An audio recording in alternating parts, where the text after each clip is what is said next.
Ya. Hoy día vamos a continuar con lo que corresponde al proceso de planificación. La clase anterior teórica, digamos, hasta el cierre del análisis de situación, análisis de amenaza, perdón, claro, análisis de amenaza, análisis de situación, inclusión de objeto de bienestar humano. Hoy día vamos a hablar de lo que ya es la planificación propiamente tal, y en particular la etapa 2, que es etapa planificar. Todo lo que hemos hablado previamente corresponde a preparar y conceptualizar. Y planificar específicamente implica cómo llegamos del diagnóstico que estuvimos trabajando antes a las estrategias y finalmente a lo que se va a hacer en el área protegida. Cuando nosotros revisamos nuestros modelos conceptuales, nos fijamos que el proceso de planificación parte desde acá, desde el objeto conservación. Sigue por la identificación de amenaza, posteriormente factores contribuyentes. Y a partir de todo este proceso modelo conceptual que ya hablamos, nosotros vamos a identificar las estrategias, que son lo que se ilustra acá como estos hexágonos amarillos. Las estrategias es finalmente lo que nosotros vamos a hacer. Cada estrategia tiene actividades asociadas que finalmente debiesen quedar reflejadas en nuestros planes operativos. Pero el desarrollo de la estrategia, ¿cierto?, tiene que ser consistente con el diagnóstico previo que ejecutamos. Por lo tanto, el proceso de planificación parte desde el diagnóstico de nuestras prioridades, qué cosas afectan nuestras prioridades, qué finalmente son los factores que inciden sobre las amenazas, sobre los problemas de gestión que podemos tener, y finalmente qué intervenciones nosotros vamos a tomar. Cuando partimos con este proceso ya de planificación en sí mismo, la primera pregunta que nosotros tenemos tiene que ver con los objetivos. Y nosotros previamente, ¿cierto?, identificamos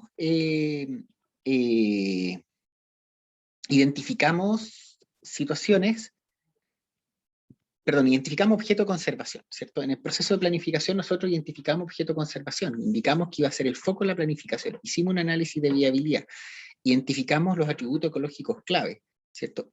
Identificamos indicadores.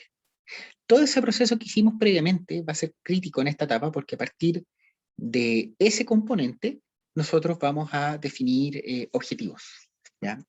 Objetivos que tienen que ver con, esencialmente, entender y comprender qué es lo que nosotros queremos lograr y cómo lo vamos a medir. Entonces, en el caso de los estándares abiertos, los objetivos corresponden a declaratorias formales que detallan lo que se espera lograr con el proyecto, ¿cierto? ¿Qué es lo que queremos a futuro para los objetos de conservación? Y eso tiene que ir ligado claramente a la definición de objeto de conservación y también a los indicadores. ¿Qué características tiene que tener un objetivo? Tiene que estar vinculado a los objetos de conservación, ¿cierto? Los objetivos, después vamos a hablar de las metas, los objetivos están vinculados al objeto de conservación, no a las amenazas. Tienen que ser orientados al impacto. Eso implica que representen la condición futura deseada del objeto de conservación. Tienen que ser medibles, es decir, definibles en relación a una escala estándar, números, porcentajes, etcétera, limitado en el tiempo, es decir, con un plazo especificado y específico. Vamos a volver a eso en un minuto y voy a compartirles otra parte. Entonces, ¿qué pasos tenemos para generar objetivos? Primero, tenemos que identificar un objeto de conservación. Luego, revisamos qué atributos ecológicos fueron propuestos para el objeto de conservación y qué indicadores están asociados al atributo ecológico clave. Después, para cada atributo y para cada indicador, nosotros evaluamos cuál es el estado actual, en la medida que se sepa, ¿cierto? Por ejemplo, el atributo puede ser un atributo de tamaño para el objeto de conservación que es bosque siempre verde, y el atributo que nosotros estamos hablando a lo mejor es la superficie que cubre, la cobertura. Y en ese sentido, nuestro indicador sería cuál es la superficie de bosque siempre verde en el Parque Nacional Alerce Costero, ¿cierto? Y vamos a llegar a que son no sé cuántas mil hectáreas, ¿ya? Ese es el estado actual del indicador. Posteriormente, nosotros vamos a discutir cuál es el estado futuro que deseamos para este indicador. Y acá, ojo con el detalle, no siempre el estado futuro va a ser que aumente, ¿ya? Porque hay veces que nos podemos encontrar, por ejemplo, en áreas protegidas que están en buena condición, donde a lo mejor el objeto de conservación está en un muy buen estado y nuestro objetivo es que siga estándolo en 10 años más. Y por lo tanto, nosotros podemos decir en 10 años más, esperamos que el bosque siempre verde tenga la misma superficie que hoy día, ¿cierto? O podríamos decir, a lo mejor, que sigan siendo al menos 3.550 hectáreas, por decir cualquier cosa, ¿ya? Entonces, eso es importante considerar el estado actual y cuánto puede crecer. Piensen que si hablamos de bosque, difícilmente nosotros vamos a poder plantear que el objetivo es que aumente la superficie de bosque en un 10% en 5 años o en 10 años, ¿cierto? Porque es bosque. Pero a lo mejor si estamos hablando de algunas especies de animales, sí podríamos esperar una recuperación más grande, asumiendo que estén las condiciones y que la especie, y que la especie esté eventualmente en una situación insatisfactoria. ¿Se fijan? Entonces, acá hay un tema importante que tiene que ver con revisar el proceso previo, pero también el conocimiento técnico profesional con respecto a cómo evaluamos los objetos de conservación y también qué expectativas podemos tener, ¿ya? Posteriormente refinamos los objetivos, considerando los criterios de un buen objetivo, y la recomendación siempre es incluir un número acotado de buenos indicadores y de buenos objetivos por objetos de conservación. ¿Por qué? Porque en el fondo esencialmente la idea es escoger adecuadamente los objetivos, pero si sobrecargamos con objetivos vamos a tener un problema, ¿cierto? Porque después no vamos a poder monitorear, ¿ya? Porque los recursos son limitados. Y por otro lado, recuerden que nuestra gestión va a ir enfocada en muchos casos en modificar amenazas, problemas, factores contribuyentes. Entonces, ejemplo de objetivo, acá hay un ejemplo incorrecto. Conservar el pudú en el Parque Alerce Costero. Podría darles otros ejemplos incorrectos que uno de repente ve. Conservar la biodiversidad. ¿Por qué conservar la biodiversidad es un objetivo incorrecto? Porque es inespecífico, no está ligado a objeto de conservación, ¿cierto? Si volvemos acá atrás, vinculado a objeto de conservación, no dice cuál. Orientado al impacto, ya sí, apuntamos a conservarlo. Pero medible, ¿qué significa conservar? ¿Cierto? Es que aumente en 10%, que se mantenga igual, ¿qué significa? ¿Cierto? Por lo tanto no es medible. Específico menos, ¿cierto? Y conservar la biodiversidad, ¿en cuántos años lo evaluamos? En 5 años, en 10 años, pero si no lo especificamos, en 5 años más vamos a decir no se ha alcanzado el objetivo y alguien puede decir sí, pero es que no era para 5 años. Entonces, se fijan, es importante fijarse en cada uno de estos criterios. Un segundito, voy a cambiarles la pantalla compartida y voy a dejar entrar a todos los que están esperando ahí.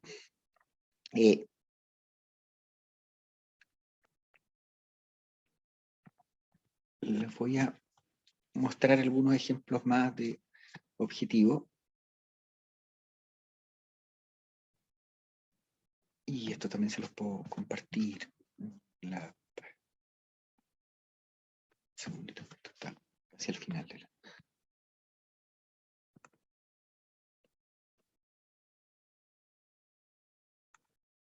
Un segundito, porque esto lo desarrollamos con Vivi y con Esteban.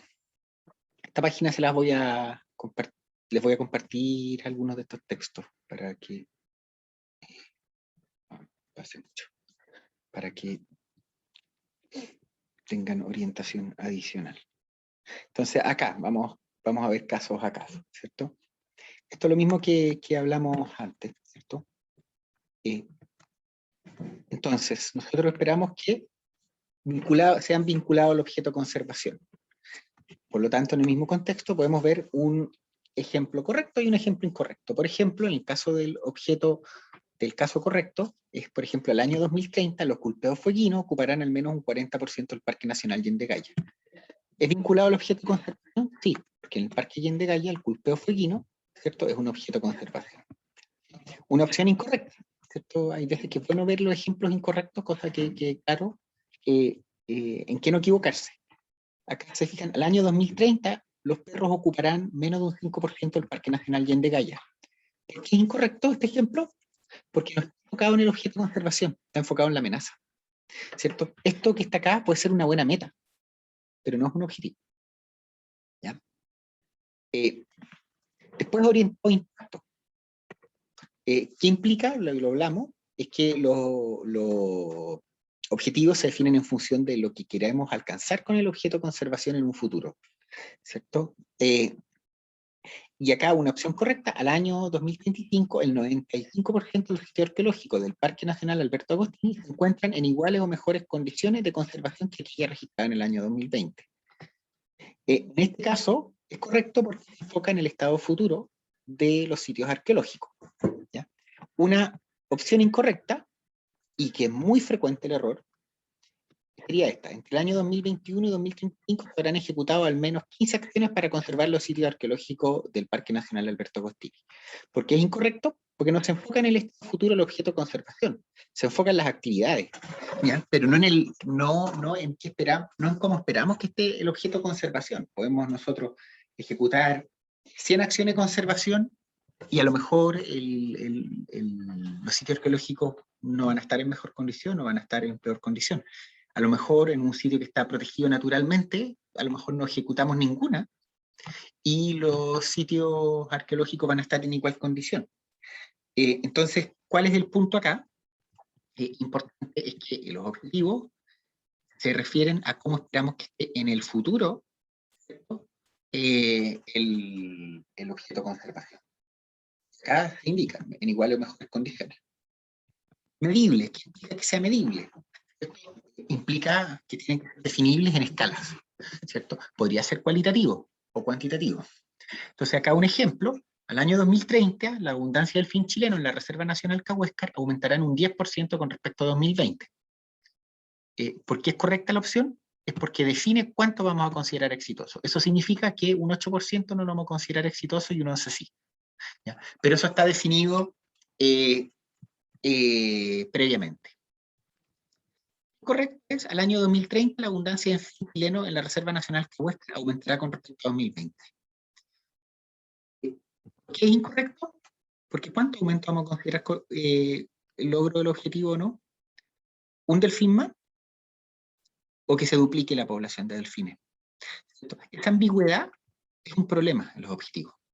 Nosotros necesitamos que sea específico, porque si no son específicos, vamos a generar ambigüedad en las definiciones de éxito o fracaso, y también en la interpretación posterior, y especialmente en la capacidad de adaptar, porque yo creo que más que mirar éxito o fracaso, tiene que ver con la capacidad de nosotros de revisar nuestras medidas de gestión y ver si efectivamente estamos avanzando en la dirección. Y por otro lado, también es importante porque nosotros clarificamos qué es lo que estamos esperando lograr y se hace transparente.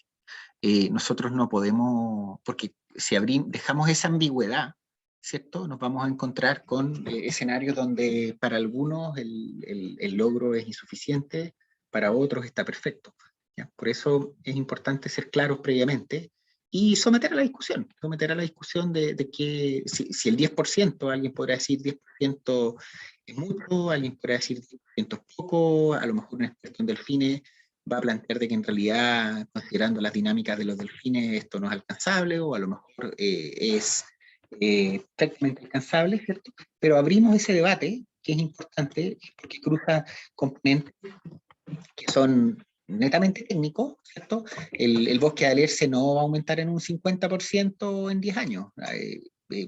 Aunque lo escriban, no va a pasar. Aunque lo quisiéramos, no va a pasar. Por lo tanto, tiene un componente técnico muy importante que tiene que ver con el realismo, lo que se plantea, y también con la transparencia en términos de los procesos involucrados. Limitado en el tiempo, ¿cuándo? Entonces, opción correcta: al año 2035 el área cubierta por bosque en el Parque Nacional Cahuéscar será igual o superior a aquella documentada el año 2022. Opción incorrecta: el área cubierta por bosque en el Parque Nacional Cahuéscar será igual o superior a aquella documentada el año 2022. ¿Por qué? Porque no sabemos cuándo vamos a medir eso. Por eso es incorrecto. Y por último, que sea específico implica que el objetivo tiene que ser claramente definido, de modo que todos entiendan lo mismo.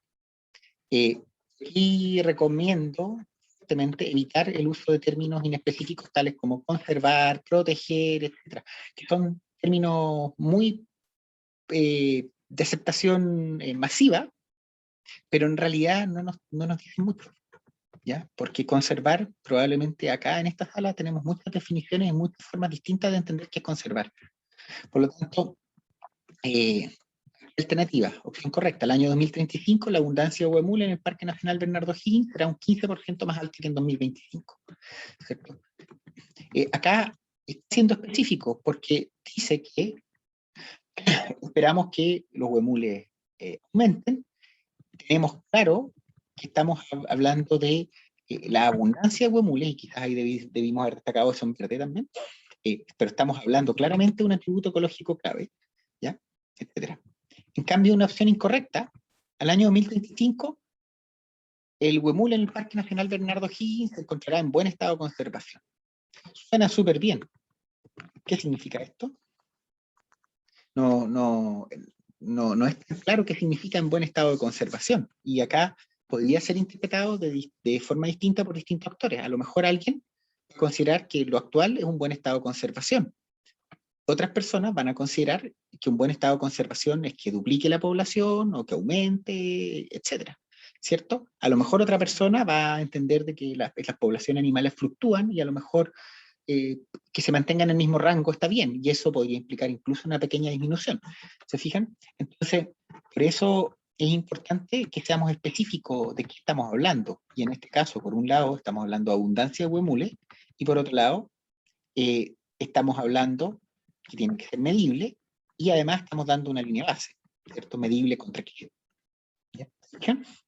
Entonces, cuando nosotros pensamos en los criterios de un buen objetivo, estos factores deben estar considerados. Esta guía, esta parte, se la voy a agregar al módulo, cosa que la tengan disponible. ¿Ya? La de las metas también está más abajo. Y también la guía para elaboración de modelos conceptuales, le puedo subir la guía entera. Eso. Entonces, puedo cambiar la pantalla, vuelvo a la de la clase. ¿Queda claro con los objetivos? ¿Alguna duda?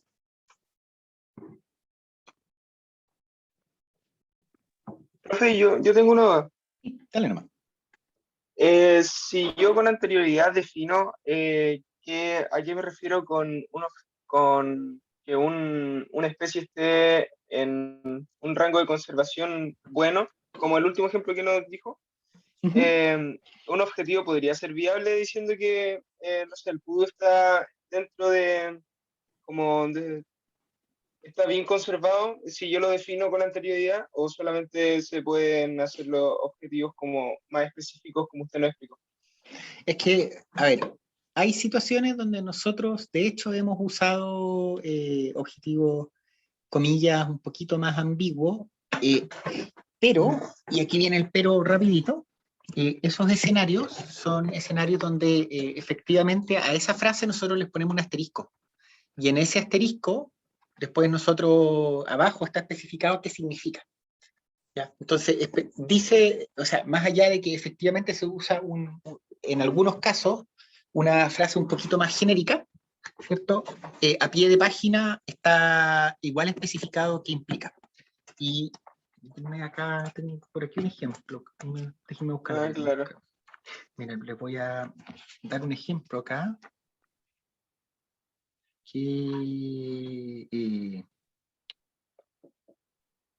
Pero con una amenaza lo usamos.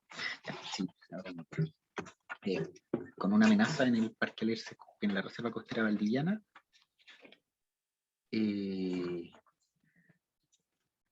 Déjenme pillarlo. Acá está. Miren, en el caso de el perro en la Reserva Costera Valdiviana, la meta también, vamos a hablar de las metas más rato, pero las metas también tienen el requisito de ser específicas. Y la meta que nosotros pusimos fue que al año 2025 los perros representarán una amenaza baja para el zorro de Darwin, la huiña y el pudo, ¿cierto? Eso por sí solo es inespecífico. Amenaza baja, ¿qué es eso? ¿Cierto? Claro. Pero tiene un asterisco. Y el asterisco abajo de la misma meta dice 90% vacunado y ocupación menor al 10%.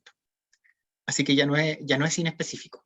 Lo que pasa es Claro. que el texto de la meta, si nosotros escribíamos al año 2025, el 90% de los perros estará vacunado y tendrán una ocupación menor al 10%, ya se nos pierde con respecto al objeto conservación y todo. Entonces, por un tema casi de redacción, optamos por usar una frase un poquito más inespecífica, amenaza baja, pero abajo está explicado qué significa amenaza baja. Y está Claro, al explicado fin y al cabo termina siendo específico igual, porque se específico explica. igual. Sí. Ya, genial. Pero hay veces que por redacción puede ser, pero tiene que ser específico igual. Entonces, si por redacción, como lo hicimos nosotros ahí, puede ser conveniente en algún caso, en la mayoría no lo es, porque en la mayoría es relativamente simple poner el objetivo específico, pongan un asterisco y que quede no escondido, ¿cierto? Que el asterisco sea visible y que se vea qué implica, porque eso es contra lo que vamos a evaluar. Y además después podemos ver si es viable o no viable, ¿cierto? El 90% vacunado a veces no es tan viable, por dar un ejemplo, ¿cierto? Es complejo, tiene complejidades altas, que en ese momento no se visualizaron tan bien, pero claro, hay complejidades altas. Entonces, ese es un punto importante. Y la otra recomendación importante que puede ocurrir de repente es que muchas veces cuando ustedes están en el proceso de planificación, a veces no cuentan con buena información de base. Y eso no es tan a veces muy frecuente. Y en ese sentido, por decirles cualquier cosa, plantear que algo aumente un tanto por ciento o se mantenga o disminuya, a veces no es tan fácil porque no contamos con la información base. ¿Qué hacemos en muchos casos donde no contamos con esa información base? Es que nosotros fijamos una línea de referencia que es posterior a la planificación. Y esa línea de referencia es cuando se proyecta que va a empezar el monitoreo. Entonces, por ejemplo, podemos plantear de que la ocupación, el área ocupada por el zorro culpeo, ¿cierto? Sea igual o superior a la que se registra el 2022. Es decir, estamos en el 2021, ¿cierto? ¿Pero por qué es eso? Porque nosotros proyectamos que el 2022 vamos a partir el monitoreo, ¿cierto? Y por otro lado, existe información preliminar, la impresión de los guardaparques o lo que sea, ¿cierto? De que los zorros a lo mejor en este momento están bien. Y como están bien, nosotros proyectaríamos que ojalá se mantenga al menos igual. Por ejemplo, en el caso del Parque Yendegaya, nosotros, si mal no recuerdo, el objetivo que se dejó fue más o menos en esa línea. Y claro, no hay mucha información de Yendegaya, pero hicimos un muestreo preliminar y de hecho con un muestreo con cámaras trampas bien cortito, estoy hablando 5 días, que es nada para trampas cámaras, tuvimos zorro culpeado en el 70% de las cámaras. Nunca he tenido, eso yo no lo tenía en ninguna parte. O sea, en lugares que jamás, o sea, con 5 días muestreo tener 60, 70% con registro, nunca. Y acá en Yendegaya, que es de una logística súper complicada, las tasas de detección de zorro culpeo eran altísimas. Entonces, todo indica que el zorro culpeo está relativamente bien ahí, pero por otro lado, la responsabilidad implica que hay limitantes en los muestreos que hicimos y todo eso, y no tenemos claro que ese, por ejemplo, yo no me atrevería a decir que el área ocupada por culpeo en Yendegaya es de un 60 y tanto por ciento. Puede ser que lo sea, pero yo no me atrevería a decirlo con un muestreo de 5 días. ¿Se fijan? Y con las limitantes que tiene. Entonces, en ese caso, la línea base que se plantea es una línea base futura derivada del primer monitoreo que se haga. ¿Se fijan? Entonces, tenemos margen de juego, pero sí tenemos que preocuparnos esencialmente de que tengamos claro. Y si ustedes se fijan, los objetivos escritos de esta forma son transparentes. A uno les puede gustar, puede no gustar, pero es transparente. Cuando fíjense en general el tipo de objetivos que hay, incluso ya que estamos en tiempos electorales, fíjense en muchas promesas, independiente del color político, son muy genéricas. Entonces tú dices, ya, pero ¿qué significa? Y ahí en el fondo la chutean para el córner, ¿cierto? Entonces nosotros necesitamos saber de qué estamos hablando, porque además después la otra parte de la pregunta es cómo lo vamos a hacer, ¿cierto? Porque el papel aguanta todo, pero la realidad no. ¿Se fijan? Entonces eso es un punto bien importante, porque primero esto nos transparenta. Por ejemplo, esta meta para el alerce costero probablemente es realista. ¿cierto? Que los pudú ocupen la mitad de la superficie del Parque Alerce Costero es consistente con la historia de vida de los pudú, sí, con la condición, probablemente es un, o sea, yo como especialista en la especie, ¿cierto?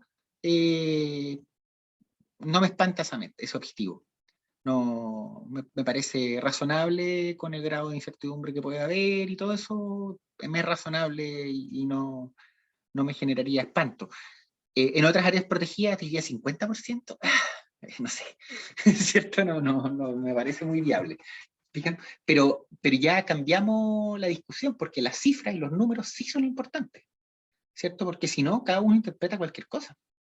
Y eso nos permite ponernos de acuerdo de qué estamos hablando, ¿cierto? Podemos preguntarnos si es viable lo que se plantea, no es viable, ¿cierto? Si no, terminamos con objetivos que se ven muy bonitos, son bonitos en su discurso, pero en realidad no significan nada, ¿cierto? Cosas como conservar la biodiversidad del parque, controlar otros que uno revisa. Nosotros lo comento porque nosotros revisamos en un momento todos los objetivos y metas de los planes de manejo del SNASPE, no todos, pero todos los que se habían hecho con una cierta metodología.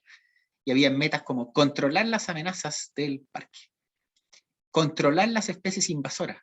Suena bacán. ¿Qué es controlar? ¿Van a mantenerse igual? ¿Van a disminuir? ¿Van a aumentar pero no tan rápido? ¿Qué significa? ¿Se fijan? Entonces es súper importante la claridad en los objetivos.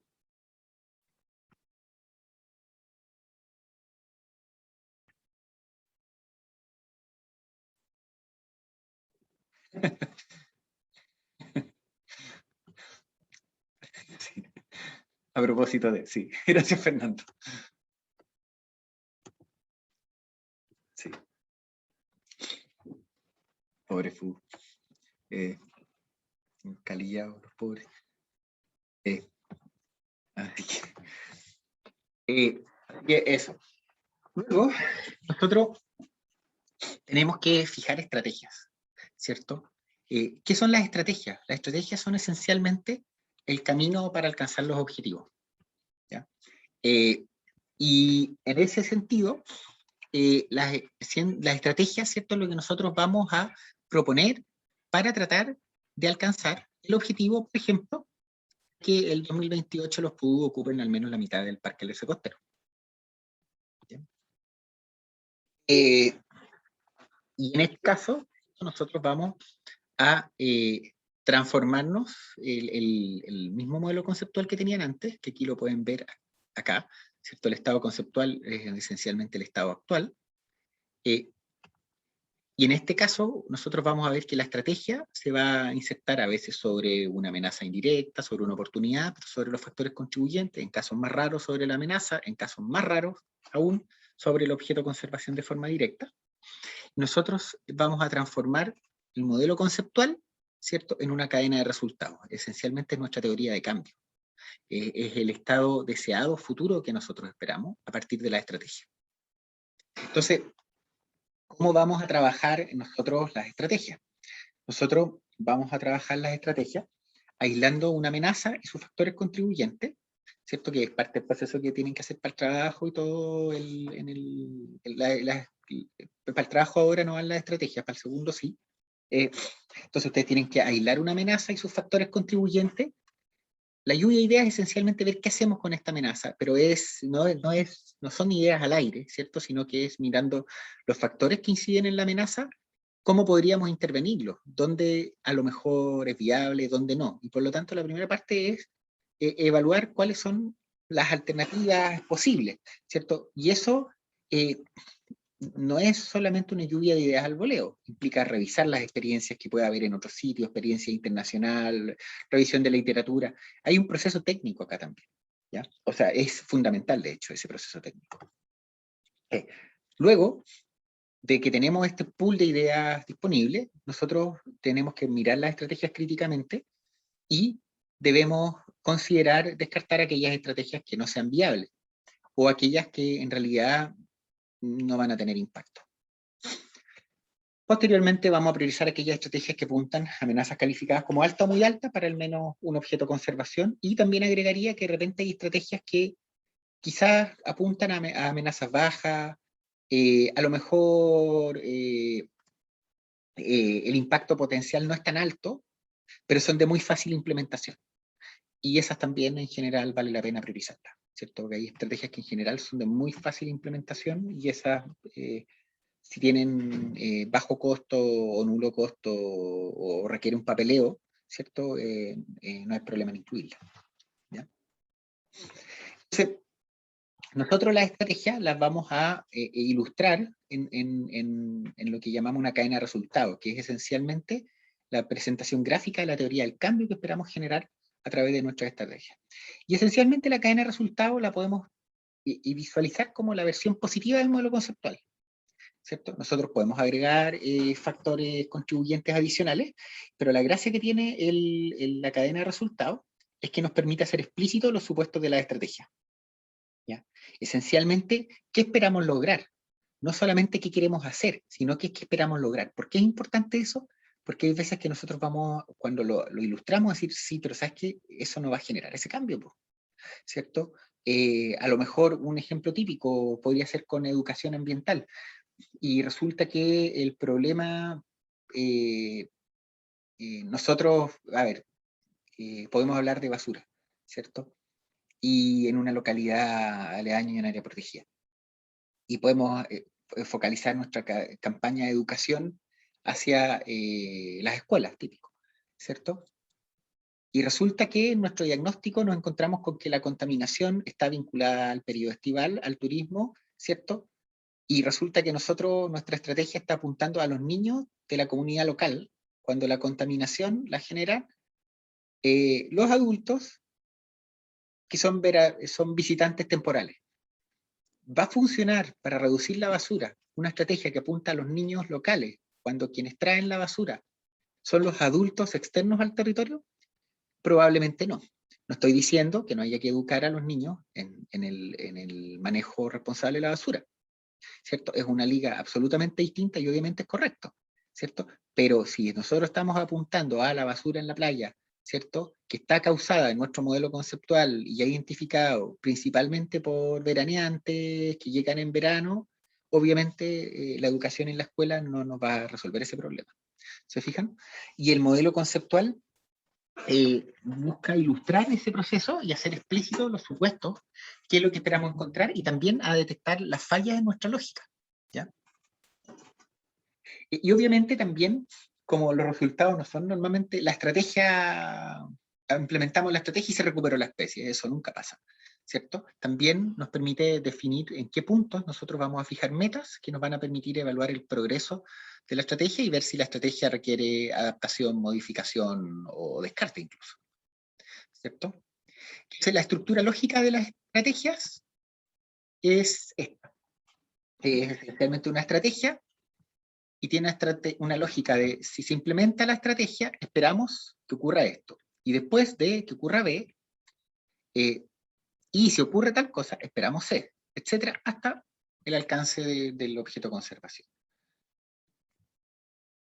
Entonces, acá hay un ejemplo que viene de los estándares tradicionales, y podemos cambiar de vuelta el documento que tengo, que tiene que ver con, por ejemplo, un problema que es común en islas, ¿cierto? Ratas que son un problema serio para aves marinas, ¿ya? Y son un problema serio porque a pesar de que si algo aprendimos con Tom y Jerry es que el depredador era el gato y la presa era el ratón, la verdad es que las ratas son depredadores. Y con Tom y Jerry saqué el carnet. Pero en este caso resulta que las ratas son depredadores importantes de nidos de aves marinas y un problema serio.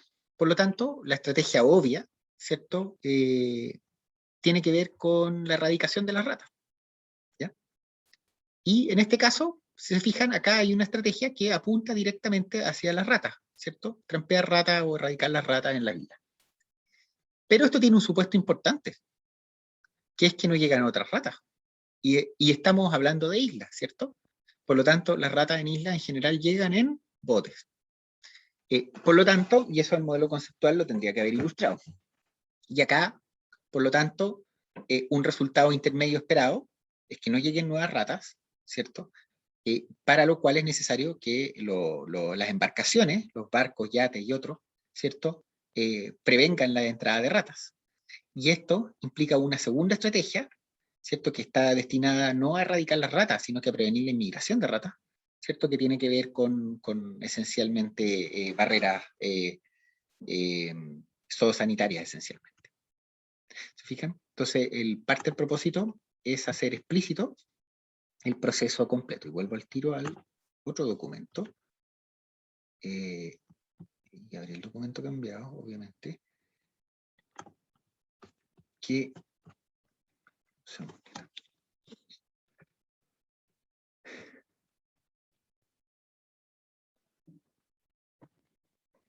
También que lo voy a compartir acá, se lo voy a dejar compartido. Esto es parte de lo que desarrollamos con Esteban y la Vivi. En el fondo, esencialmente, este documento va a ser de apoyo, pero esencialmente nos encontramos con esta estructura, ¿cierto? Estrategia, resultados intermedios, resultados de reacción de amenaza y objeto de conservación. Entonces, acá, ¿cierto? Vamos a ver el ejemplo de cómo pasamos de un modelo conceptual a una estrategia. Aquí van a ver las instrucciones para hacerlo en Mirai, que es el software que vamos a usar, que a todo esto les voy a volver a quienes llegaron tarde, les pido que porfa bajen un software que van a encontrar acá, en el link. ¿Ya? Entonces, nosotros vamos a tomar el modelo conceptual, ¿cierto? Y el modelo conceptual del castor era algo así.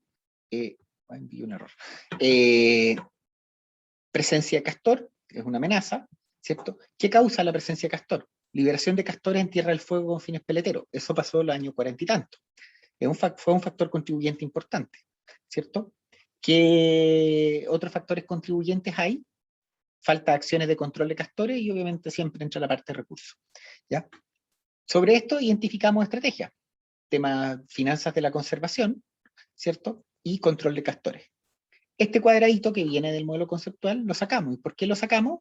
Porque este factor contribuyente de hecho ya no está operando. Es lo que causó que haya castores, ¿cierto? Esa fue la acción humana real que generó la presencia del castor, pero esto ya no existe.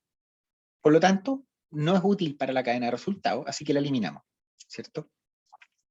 La cadena de resultados implica dar vuelta a esto y nosotros vamos a ver desde la estrategia, esperamos, si implementamos control de castores, ¿qué esperamos ver? Es decir, si se ejecuta la estrategia A, se logrará B, o si ocurre A, luego ocurrirá B, ¿cierto? Y por lo tanto, nosotros lo que esperamos es esencialmente apuntar a una cadena de resultados que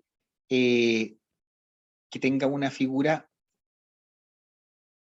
de este estilo, ¿cierto? Acá nos vamos a ver el objetivo de reducción de amenaza, la meta, área ocupada por castores disminuye, a partir de dos estrategias, finanzas de la conservación y control de castores, ¿cierto? La finanza de la conservación, ¿qué esperamos? Recursos financieros. Y los recursos financieros, a partir de la disponibilidad, se espera que se puedan implementar acciones de control. Pero para eso necesitamos un plan de control. Y a su vez, este tiene una serie de estrategias. Por ejemplo, estamos hablando de control y no erradicación. ¿Por qué? Porque probablemente erradicación no sea viable, control sí lo sea. ¿Alguien sabe qué diferencia hay entre controlar y erradicar?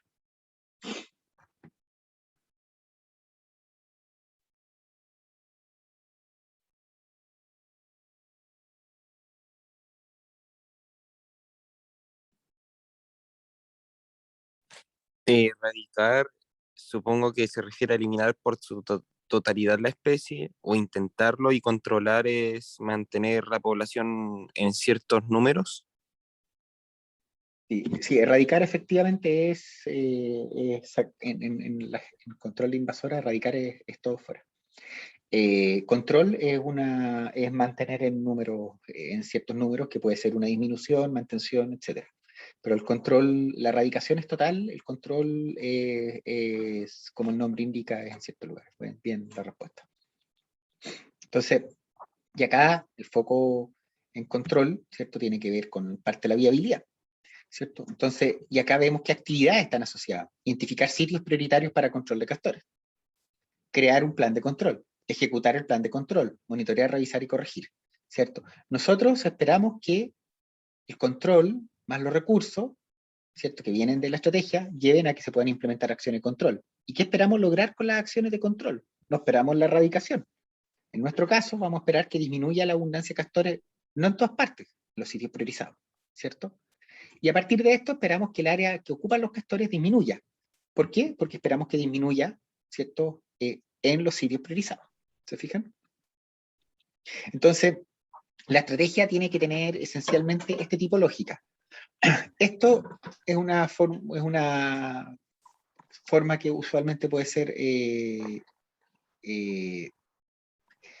problemática, porque si se fijan acá, la cadena de resultados es en realidad una cadena de actividades.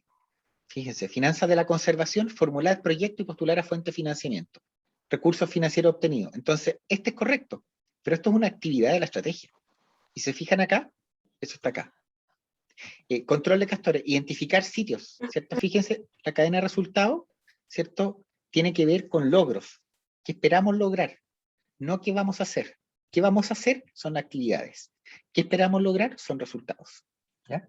Entonces hay que tener cuidado con no confundir cadenas de resultados con esencialmente un conjunto, una secuencia de acciones. ¿Ya? Eso es parte de nuestra estrategia. ¿Ya? Así que eso, y ahí aquí hay algunas cadenas genéricas que armamos, por ejemplo, acá con incendios. Están pensadas en Patagonia. O sea, acá incendio con prevención de incendio, vigilancia y acciones de presupresión y supresión, ¿cierto? Por lo tanto, lo que se espera con la estrategia de incendios es que ojalá la superficie afectada por incendios sea nula o baja, ¿cierto? Obviamente eso se tiene que ajustar a cada parque. De prevención de incendios se espera que haya sensibilización por parte de las partes, que la normativa de incendios sea conocida y cumplida, y finalmente que los focos de incendio mantengan baja ocurrencia. Esperamos la vigilancia, también es una estrategia, ¿cierto? Que involucra patrullaje, reporte, alianzas con actores, etc. Aumenta el control y vigilancia. La frecuencia de actividades incompatibles, piensen en fogatas, por ejemplo, en lugares no habilitados, Patagonia, Torre del Paine, incendios, ¿cierto? Disminuya el uso de fuego en sectores no habilitados y a partir de lo anterior, ¿cierto? Esperamos que baje la superficie afectada de incendio. Y por último, ¿cierto? El incendio no es solo prevención, también es respuesta. Y de la respuesta, ¿qué esperamos?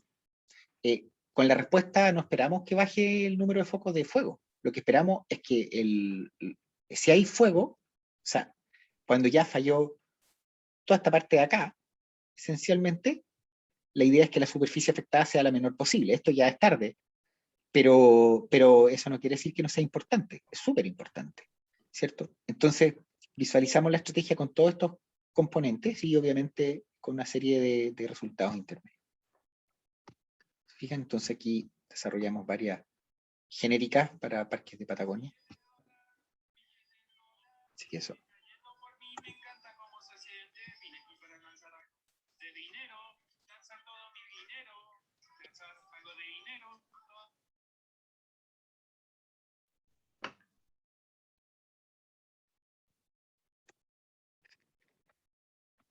Así que eso, volvemos a la presentación.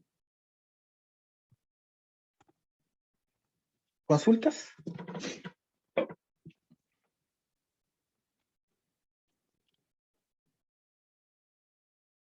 Esos documentos de apoyo van a quedar compartidos, por cierto, para que los va a apoyar especialmente para el trabajo práctico y eso también refuerza el componente teórico.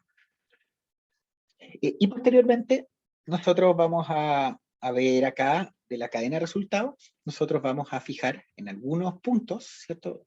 Vamos a poder definir metas, ¿cierto? Metas, los objetivos están vinculados al objeto de conservación, las metas a los resultados finales e intermedios, ¿ya? Y las metas nos vamos a encontrar, nos vamos a encontrar con que son parecidas a lo que hablamos antes, ¿cierto? Son bien parecidas a los criterios de un buen objetivo.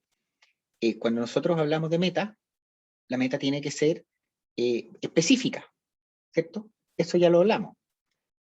Tiene que ser limitada en el tiempo, ¿cierto? Y en general las metas, a diferencia de los objetivos, tienen que ser acotadas en tiempos más cortos, ¿ya?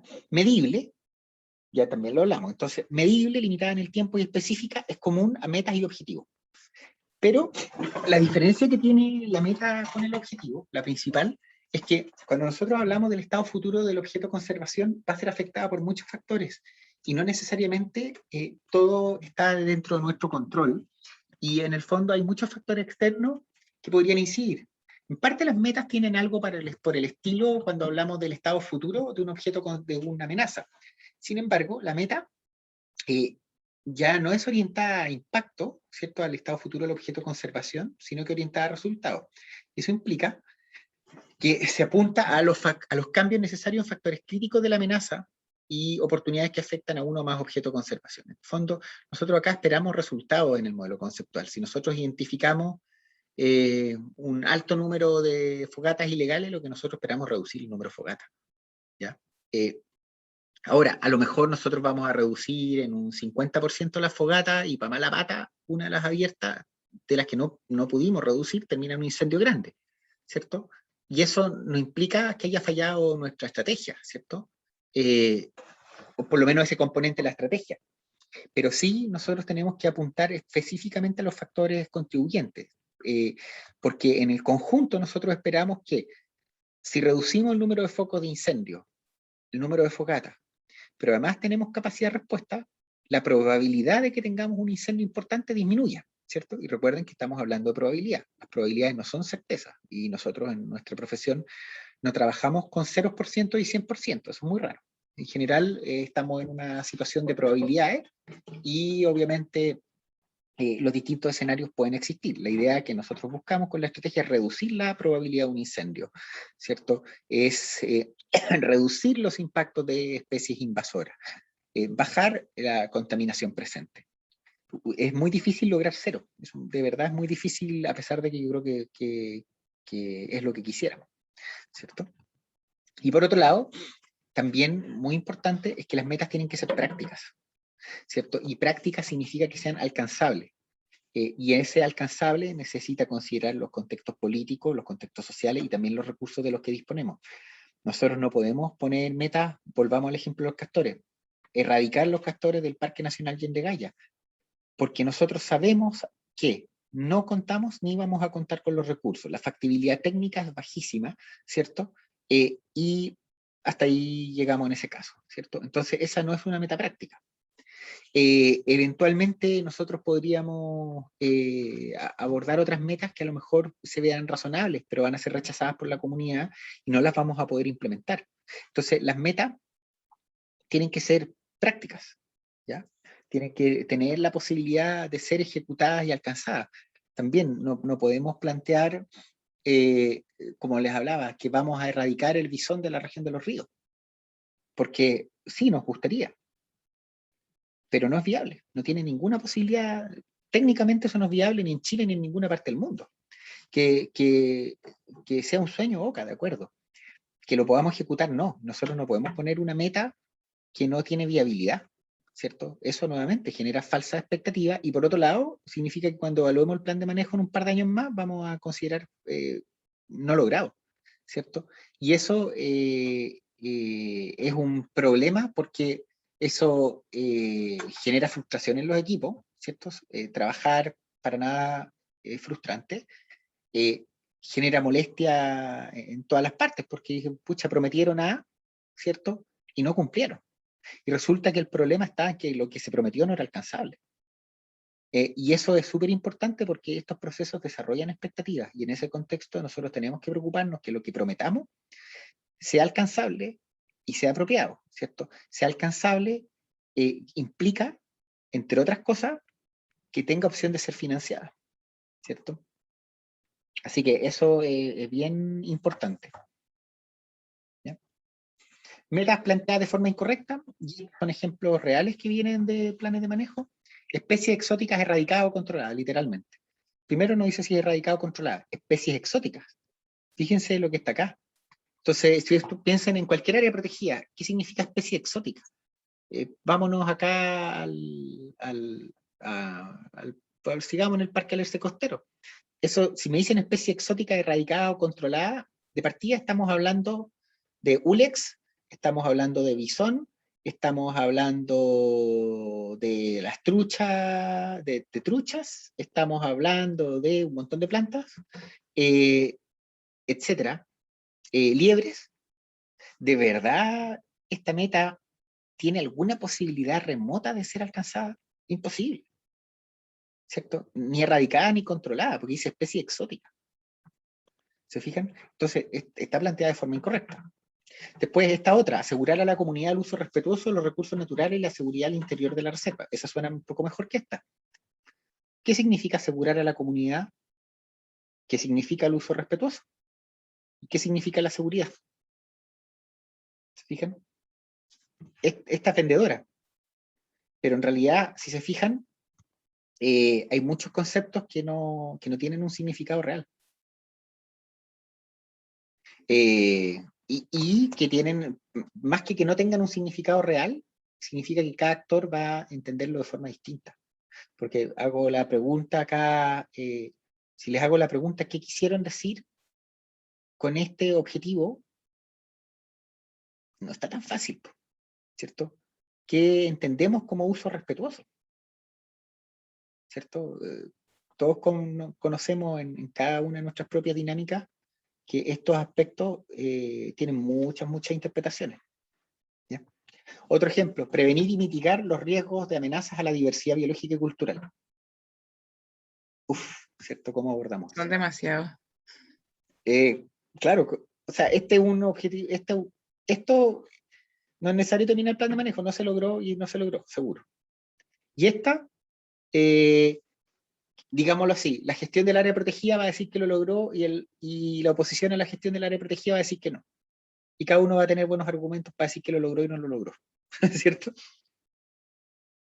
Entonces, ese tipo de ambigüedades son malas y la extrapolo. El problema es que este tipo de frases son demasiado comunes en la política pública, no solo la política, ¿cierto? De metas de este estilo, que al final, claro, suenan bonitos, pero, ¿cierto? Cuando pasamos la guitarra, en realidad no sabemos qué hay que tocar, ¿cierto? No sabemos finalmente de qué estamos hablando.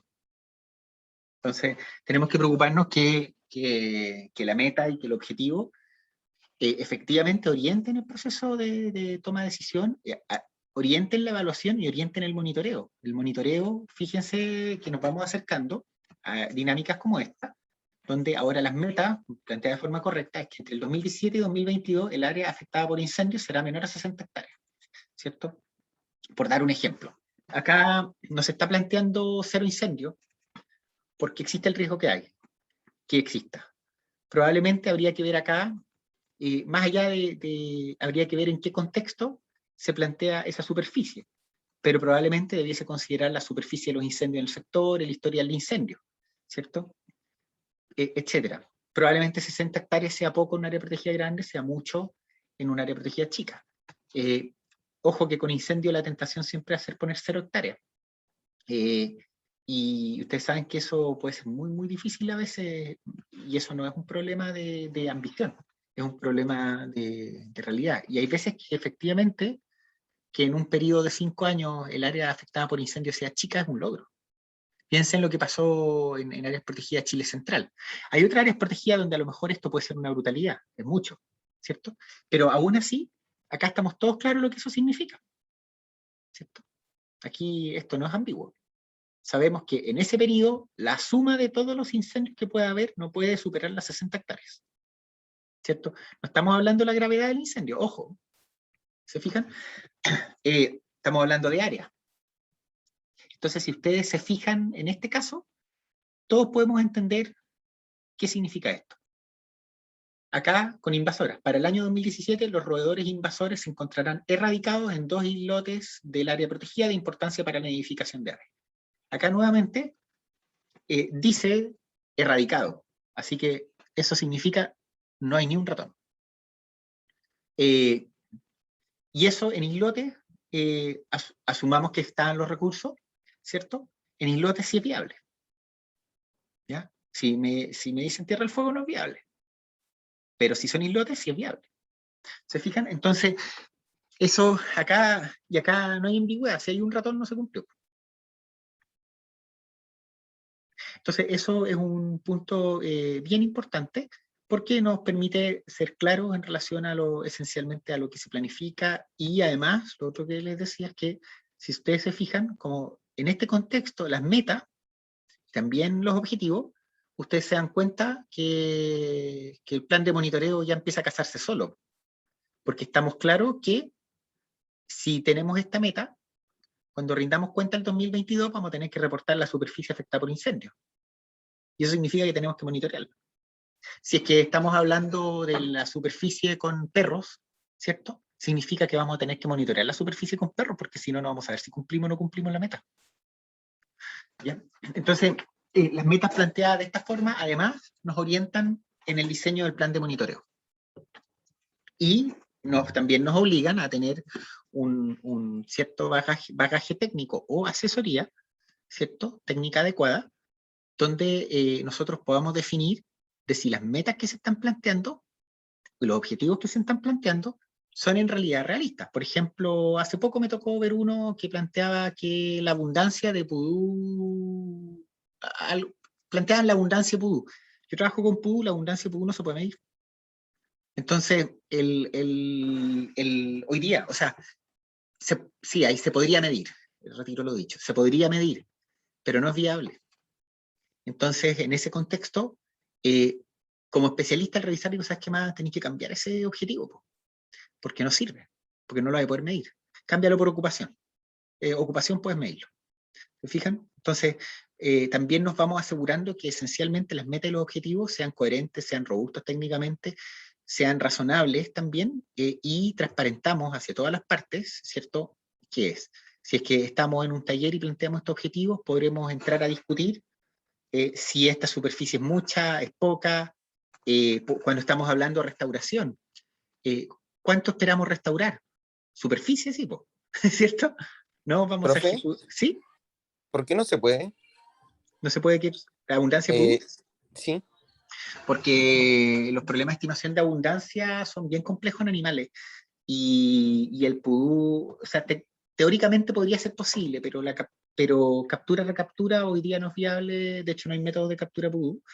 Eh, por otro lado, con las trampas cámaras, que alguna especie se puede estimar abundancia, en general requiere poder identificar individuos, y los pudús, no sé, los machos podría diferenciarse por las astas, pero las hembras no. Y el distance sampling, que es la otra buena alternativa para abundancia, no es viable en este tipo de ecosistemas. Porque particularmente si usaran distance, lo más probable es que no verían ni un pudú. Así que tampoco serviría. Y hay futuro promisorio porque hay nuevas técnicas de estimación de abundancia sin necesidad de identificar individuos, pero todavía no están suficientemente bien pulidas. Yo creo que ese es un problema técnico que está próximo a resolverse, pero hasta ahora no hay ninguna estimación de abundancia, al menos confiable, con pudú. Y ni con zorro chilote, ni con zorro chilla, ni con guiña, ni con ninguno. Ojo, no hay. Por ejemplo, los guanacos sí pueden ser estimables de abundancia, los huemules pueden ser estimables de abundancia, pero estos animales de bosque hoy día no hay ninguna estimación razonable. Y además, la que sería viable, más viable hoy día es usar genética, captura-recaptura, pero con genética. Eso sería viable. Pero muy caro, y tampoco sería viable en un proyecto de investigación, pero no sería viable en un monitoreo de un área protegida. Entonces, porque hay temas técnicos, y si se fijan, la abundancia es lo más obvio. Y de hecho, esa es la primera cosa que uno se pone colorado, porque uno trabaja con especies y la primera pregunta que siempre te hacen es ¿cuántos hay? Siempre el cuántos hay es la primera. Y usualmente es la más difícil de responder. Ahora, hay formas de que uno puede estimar menos de esto, no hay, ¿cierto? Eso sí podemos hacerlo, porque sabemos los home range, sabemos cuánto ocupan, podemos considerar la ocupación. No es que estemos 100% perdidos, porque no es así, pero si tú me dices cuánto, yo llevo trabajando en la reserva, en la zona de Chaiwin, en realidad, eh, ya desde el 2007, y todos esos años trabajando con pudú, y no tenemos una estimación de abundancia para pudú, y no estamos cerca de tenerla. ¿Se fijan? Gracias, profe. Entonces eso, siempre hay temas técnicos importantes a considerar. ¿Cachai? Más allá de que algo teóricamente es correcto, porque la abundancia claramente es correcta, pero no basta solo con que sea correcto, tenemos que poder hacerlo. Y si no, tenemos que ver qué alternativas tenemos. Y con la abundancia, la mejor alternativa que tenemos para el pudú, para el zorro chilote, para la guiña hoy día es la ocupación. ¿Es óptima? No lo es.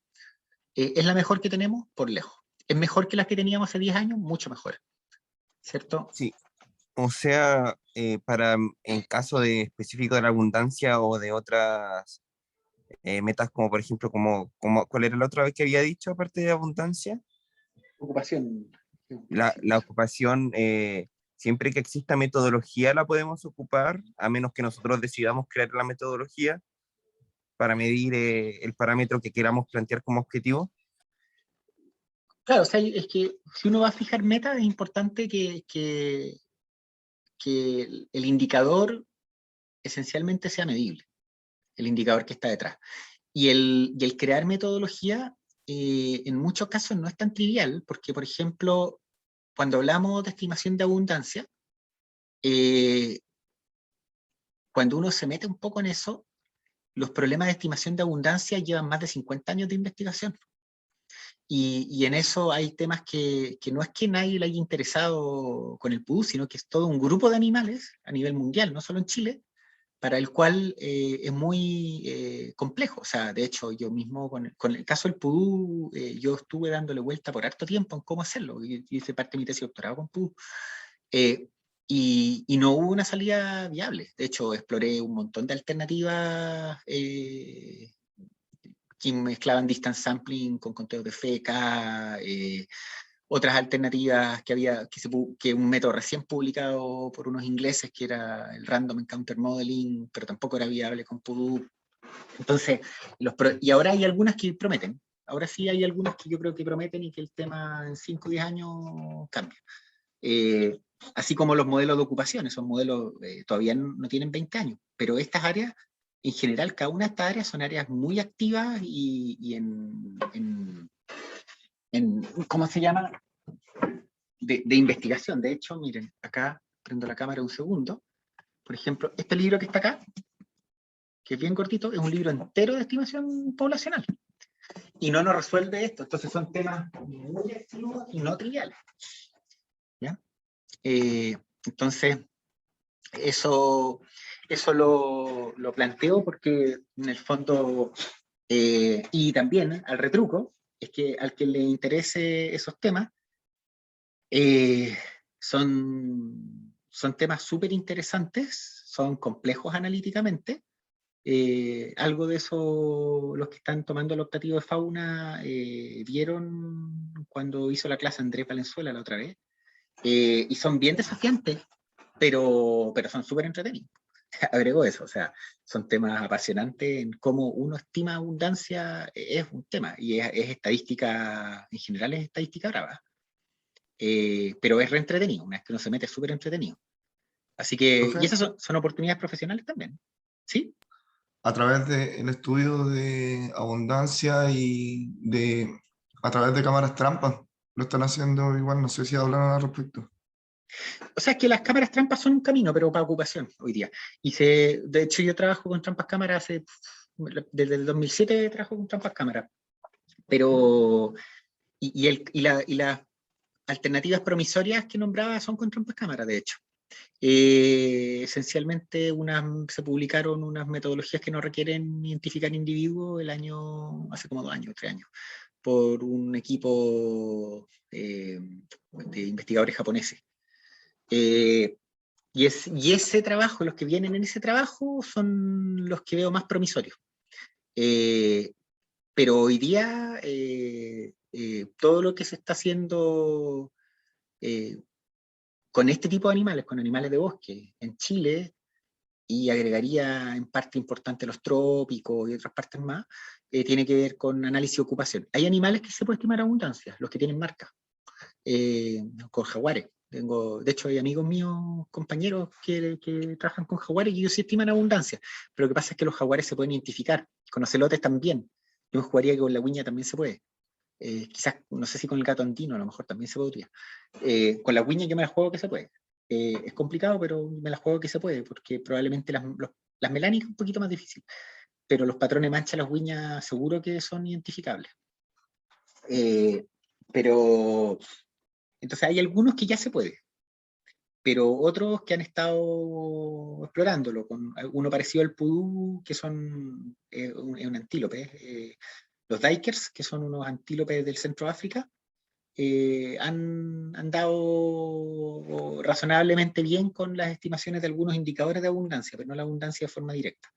Que ese también es un grupo bien activo y que también han estado viendo cómo resuelven. Y una especie de que bien parecía al pudú físicamente y tienen mejores detecciones, así que el distance les funciona un poquito mejor, ¿sí? Que a nosotros el distance no sería viable acá. Entonces, es todo un mundo que no es trivial, pero que promete. O sea, las cámaras, los que trabajamos con animales, nos cambió el mundo. Y yo tuve suerte de meterme temprano con las cámaras, por suerte de conocer las personas correctas en los momentos correctos, esencialmente.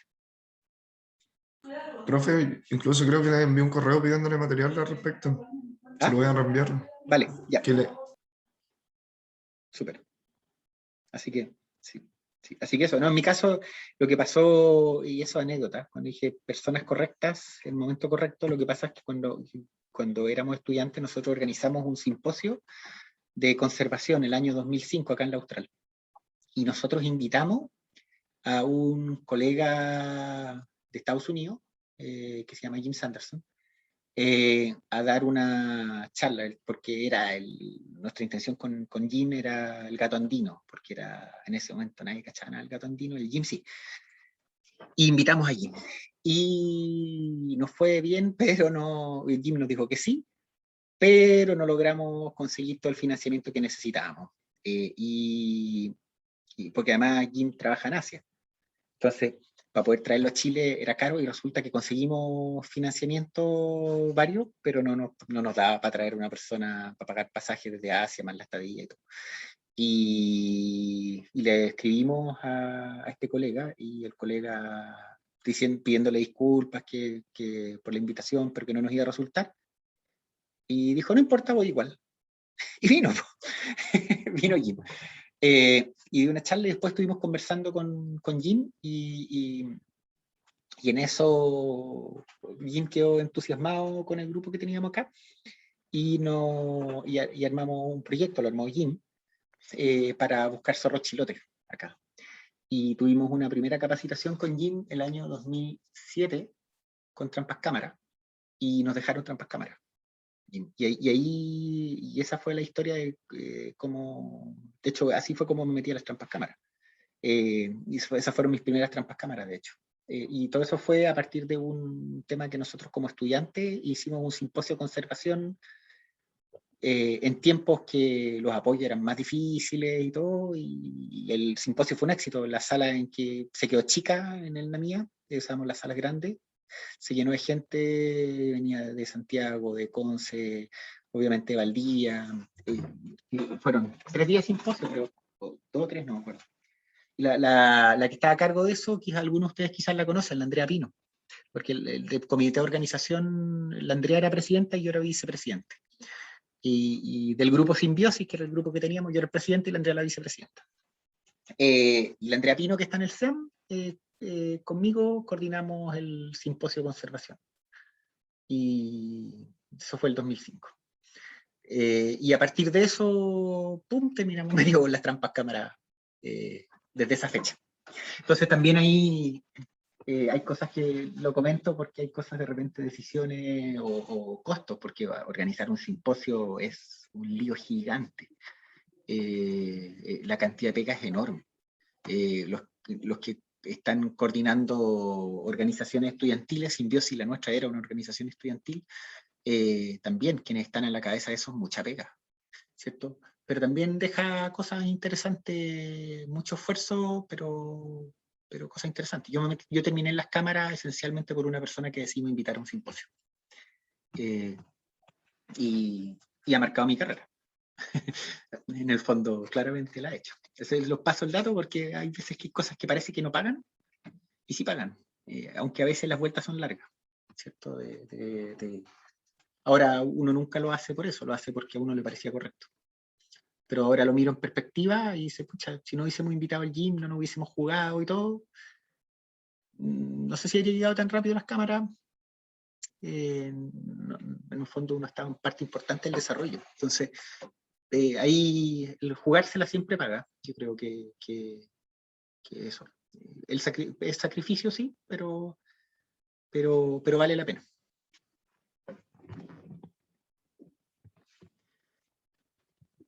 Y posteriormente nosotros tenemos que evaluar nuestra estrategia. Y las estrategias tenemos que mirarlas en dos caminos. Probabilidad de éxito y factibilidad. ¿Ya? Usualmente van de la mano, pero no son lo mismo. Cuando hablamos de probabilidad de éxito, nosotros estamos hablando de esencialmente la probabilidad de que si implementamos la estrategia, ¿cierto?, logremos lo que queremos lograr. Para eso necesitamos tener claro los objetivos, ¿cierto?, y las metas. Entonces, en función de las metas tenemos que evaluar la estrategia. ¿Qué esperamos lograr? Si estamos hablando de una invasora, estamos esperando controlar o erradicar. ¿Esperamos mitigar impactos? Si medida se aplica, ¿lograremos lo que queremos o realmente no? ¿Qué más tiene que ocurrir para que eventualmente la medida sea exitosa? ¿Qué acciones adicionales sería necesario considerar? ¿Cierto? Entonces nosotros necesitamos considerar la probabilidad de éxito, es decir, la probabilidad de que si implementamos la medida, ¿cierto?, se logre lo que queremos lograr.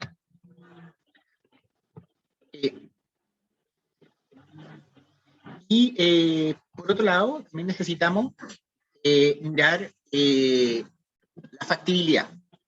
Y la factibilidad tiene que ver con que si la estrategia va a ser factible técnicamente, en el fondo, ¿es posible de implementar la estrategia? ¿Cierto? Posteriormente, ¿contamos con los recursos? ¿O es posible levantar los recursos para esa estrategia? ¿Es legal? ¿Es ética? Y ético es un paraguas gigante, ¿cierto? ¿Es factible socialmente?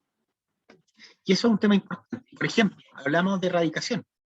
Nosotros miramos las experiencias mundiales, nos vamos a encontrar con que la erradicación en roedores, por ejemplo, es viable, ¿cierto? Este trabajo del 2007, avanzado las cosas entre medio.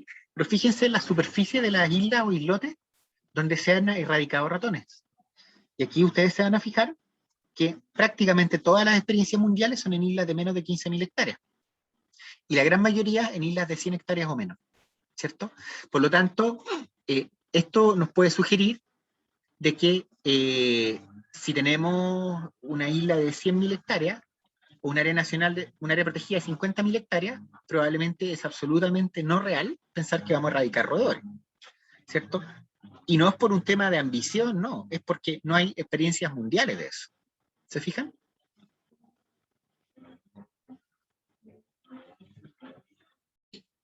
Parte financiera, y seguimos con el ejemplo de las invasoras. Fíjense en esta figura. Esto es un análisis interesante que tiene que ver con los costos de erradicar en relación al tamaño de la isla. Y aquí, fíjense, erradicación de depredadores, invasores, roedores y ungulados, cabras en general. Y fíjense el eje, y fíjense la superficie. Entonces, vamos a depredadores, como podría ser el caso de bisón, ¿ya? Una isla de 12.500 hectáreas, ya estamos hablando de $2,5 millones. Calculen la región de los ríos, que tiene bastante más de 12.500 hectáreas con bisón y que no es una isla. Extiendan el eje para allá nomás, ¿cierto? ¿Cuántos recursos estamos hablando? Una cantidad enorme, ¿cierto? Pueden completar la fórmula ahí si quieren. Y ahí podemos calcular cuánto es. El tamaño de la isla, perdón, de los ungulados. Fíjense, islas de 50.000 hectáreas, ya hay experiencia. Pero estamos ya hablando de $7 millones. ¿Se fijan? Nuevamente, llevemos el mismo tema a superficies continentales y no viables. Pero por otro lado, si nosotros pensamos en islas como Alejandro Selkirk, ¿cierto? A lo mejor van a estar más por acá, ¿cierto? Selkirk está como por ahí, y a lo mejor aquí estamos hablando, esto puede ser viable. Si nosotros estamos hablando de superficie muy alta, a lo mejor va a estar acá. Si estamos hablando de depredadores, ¿cierto? Si nosotros pensamos en Coatí y en Robinson Crusoe, ¿cierto? Eso está como por acá. Pero si pensamos en bisones en Tierra del Fuego, se me perdió el eje para allá arriba, ¿cierto? Y no, nos quedamos sin presupuesto.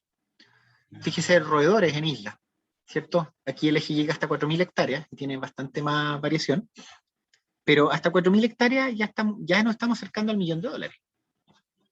¿Se fijan?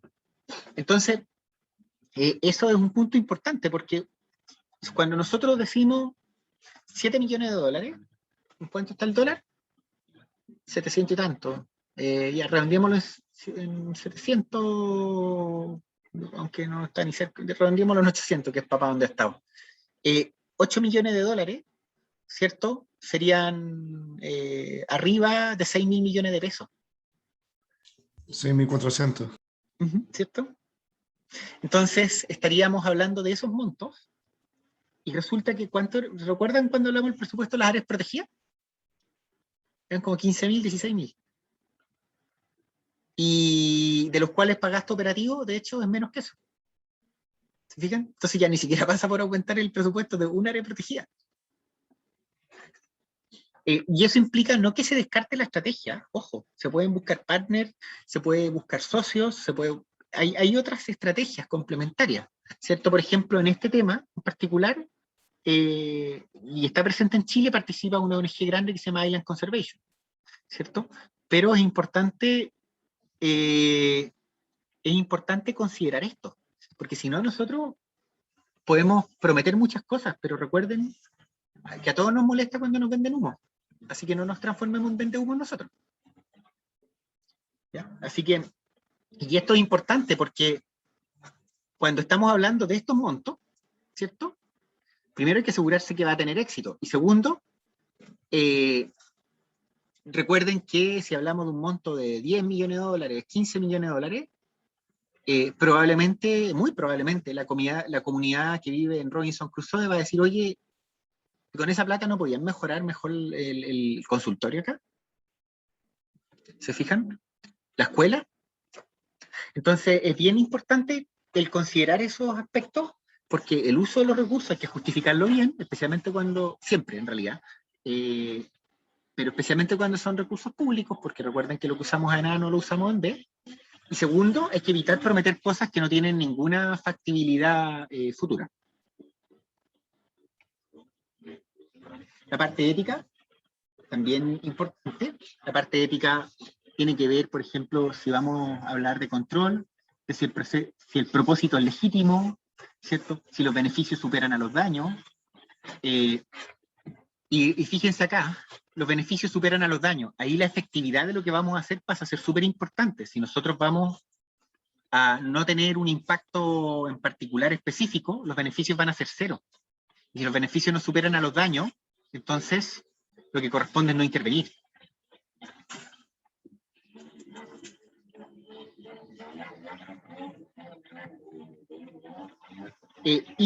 Aquí faltó incluir, pero también la factibilidad social. Hay muchas estrategias que hoy día necesitan ser evaluadas en cuanto a su factibilidad social. Y eso no implica, nuevamente, descartar una estrategia, pero a lo mejor una estrategia va a requerir un camino que va a involucrar un proceso participativo y una serie de elementos más que también permitan que la comunidad se haga parte de la estrategia, o al menos las valore, ¿cierto?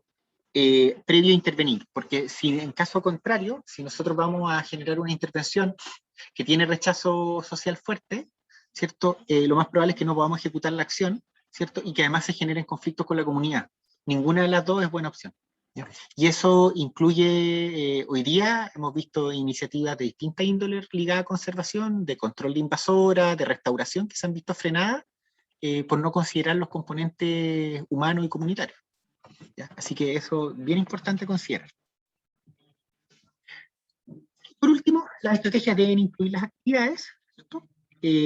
cada estrategia tiene un conjunto de actividades, son finalmente lo que se ejecutará. Todos estos cuadraditos que están acá abajo es lo que vamos a hacer y es lo que va a dar origen al plan operativo del área protegida. Esencialmente la estrategia de incendio, ¿cierto? Tener, por ejemplo, acá una subestrategia, manejo del sitio área. Entonces, actividades, elaborar plan de manejo de sitio, adquirir materiales, implementar cercado. Esto que está acá, después va a ir acompañado de una carta Gantt, y esto finalmente es lo que va a terminar derivando en el plan para el año 2023. Para el año 2023 necesitamos comprar materiales. ¿Se fijan? Lo que se va a hacer. ¿Ustedes tienen consultas?